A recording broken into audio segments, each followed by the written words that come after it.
આ સીધે સીધો રસ્તો ગંગોત્રી તરફ જતો હોય છે મિત્રો, અને આ બાજુથી આપણે આવવાનું હોય છે ઉત્તરકાશીથી. ઉત્તરકાશીથી ગંગનાની 47 કિલોમીટર થાય છે, અને ગંગોત્રીથી આ 52 કિલોમીટર થાય છે. અહીંથી ગર્મકુંડથી ગંગોત્રી 52 કિલોમીટર દૂર છે મિત્રો. તો ચાલો આપણે ગંગાની ગર્મકુંડમાં નાહવાનું છે, તો આપણે થોડા દર્શન કરી આવી ગરમકુંડના અને નાહી લઈએ આપણે. અને મિત્રો તમને ગર્મકુંડની માહિતી તમને આપી દઉં તો અહીંયા 10 રૂપિયાની ટિકિટ હોય છે લેવાની ગર્મકુંડની નાહવાની. બહુ ઝાઝી ટિકિટ નથી, બહુ મોંઘું નથી. કેમ કે 10 રૂપિયા આ લોકો શું કામ લે છે? કેમ કે લોકો બધી સેવા કરતા હોય છે, કુંડ ને બધું સાફ કરતા હોય છે, તો તે લોકોનો પરિવાર ચાલે તે હિસાબથી અહીંયા 10 રૂપિયાની ટિકિટ રાખવામાં આવેલી છે મિત્રો ગંગાની ઉત્તરકાશીમાં. અને આનો ઇતિહાસ કંઈક એવો છે કે જે ઋષિ અગસ્ત્ય મુનિ આપણા થઈ ગયા, તેમના પિતાશ્રી બારાસરજી તે અહીંયા તપસ્યા કરીને ગંગા માયાના પ્રસન્ન કરીને અહીંયા ગર્મકુંડની સ્થાપના કરી હતી, ને ગરમ પાણીનું અહીંયા વહેતો ચાલુ કર્યું હતું. જે ઋષિ અગસ્ત્ય મુનિના પિતાશ્રી છે બારાસરજી, તે અહીંયા ગર્મકુંડની પ્રાર્થના કરીને તપસ્યા કરીને ઉદ્ગમ કર્યું હતું મિત્રો.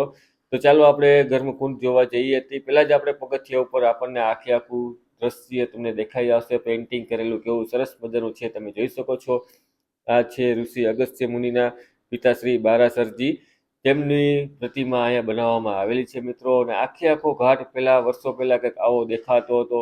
આખે આખું પેઇન્ટિંગથી અહીંયા બનાવવામાં આવેલું છે મિત્રો. તો તમે જોઈ શકો છો ગર્મકુંડ ઉપર જવાના રસ્તા ઉપર પહાડો વચ્ચે આવી રીતે આમ પહેલા આવો નજારો હતો આ જગ્યાએ. અને આ તમે પગથિયે ચડીને ઉપર તરત આવો એટલે તમને સામે ગર્મકુંડ દેખાઈ આવશે. અને અહીંયા થોડી ઘણી ખરીદી કરવી તો તમને મળી જશે. તો આ છે મિત્રો ગર્મકુંડ. તમે જોઈ શકો છો ઉપરથી પાણી આવતું હોય છે, અને અહીંયા આપણે નાહવાનું હોય છે મિત્રો. કેમ કે અત્યારે સાફ સફાઈનો ટાઈમ ચાલુ છે, જેથી કરીને બાજુમાં પાણી ડાયવર્ટ કરેલું છે, તો આપણે ત્યાં નાહવા જવાનું છે. કેમ કે ગર્મકુંડમાં દિવસમાં 2 થી 3 વખત સફાઈ કરતા હોય છે. અને આ ગર્મકુંડનું પાણીનું પણ એક મહત્વ છે મિત્રો. જે લોકોને ચામડીના રોગ થયા હોય, માથામાં ફોડો થયો હોય, તેવા ચામડીના ઘણા બધા રોગ હોય, ફૂંસી છે, તે બધા રોગનું નિવારણ આ પાણીથી થઈ જતું હોય છે મિત્રો. કેમ કે આ પાણીમાં સલ્ફરની પ્રમાણ વધારે હોય છે તેવું વૈજ્ઞાનિક લોકોનું માનવું છે. જેથી કરીને આપણા શરીરમાં સલ્ફરનું પાણી જવાથી આપણા શરીરના જે ચામડીના રોગ હોય છે તે બધા દૂર થતા હોય છે, તેવી માન્યતા છે મિત્રો. ને અહીંના ઉત્તરકાશીના લોકો, ઘણા બધા લોકો અહીંયા દર્શન કરવા આવતા હોય છે અને નાહવા માટે પણ આવતા હોય છે. ને તમે જોઈ શકો છો કુંડની આજુબાજુમાં પણ સરસ મજાના પેઇન્ટિંગ કરેલા છે. અને બાજુમાં તમને આવી રીતે બજાર મળી જશે મિત્રો. જ્યાંથી તમારે ગરમ વસ્ત્ર લેવું હોય, જે કાંઈ લેવું હોય તે બધી વસ્તુ તમને અહીંથી મળી જતી હોય છે મિત્રો. તો તમે જોઈ લ્યો, આ છે ગર્મકુંડનો નજારો. અને ગર્મકુંડની ઉપર જ મંદિર આવેલું છે. તો ચાલો આપણે પણ મંદિરના દર્શન કરવા જઈશું. અને અહીંથી આપણે થોડાક આગળ જઈશું, કેમ કે અહીંયા ગર્મકુંડમાં નાહવાનું અત્યારે છે ને ગર્મકુંડ સાફ કરે છે, તેના હિસાબથી બાજુની જગ્યામાં આપણે નાહવા જવાનું છે મિત્રો. તો ચાલો આપણે થોડાક આગળ જઈએ, અને ત્યાં પાણીના ફુવારા રાખેલા છે, તો આપણે ત્યાં નાશું. તો જો મિત્રો તમે જોઈ લ્યો, આ જગ્યાએ પાણી ડાયવર્ટ કરવામાં આવેલું છે.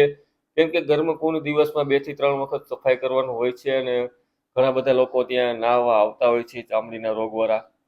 જેથી કરીને દિવસમાં 2 થી 3 વખત સાફ કરવાનો હોય છે. એટલે એ જગ્યાએ આપણે નાહવાનું હોય છે મિત્રો. અમે તો હાથ પગ ધોઈ લીધા હતા, કેમ કે કપડાં કેટલાક આપણે બદલાવા દિવસમાં 2 વાર તો અમથાય બદલાવતા જ હોય છે કપડાં.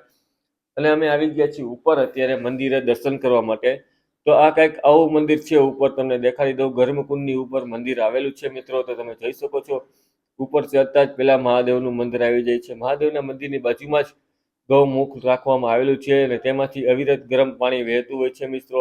આને ગંગેશ્વર મહાદેવ તરીકે બોલાવવામાં આવે છે મિત્રો. અને બાજુમાં જ બીજું એક સરસ મજાનું મંદિર આવેલું છે. તમે આ મંદિર પણ જોઈ લો. આવા નાના નાના મંદિર ઘણા બધા આ જગ્યાએ આવેલા છે મિત્રો. તો ચાલો આપણે અંદર જઈએ, મેઇન મંદિરમાં દર્શન કરીએ. આવડું આ મેઇન મંદિર છે મિત્રો.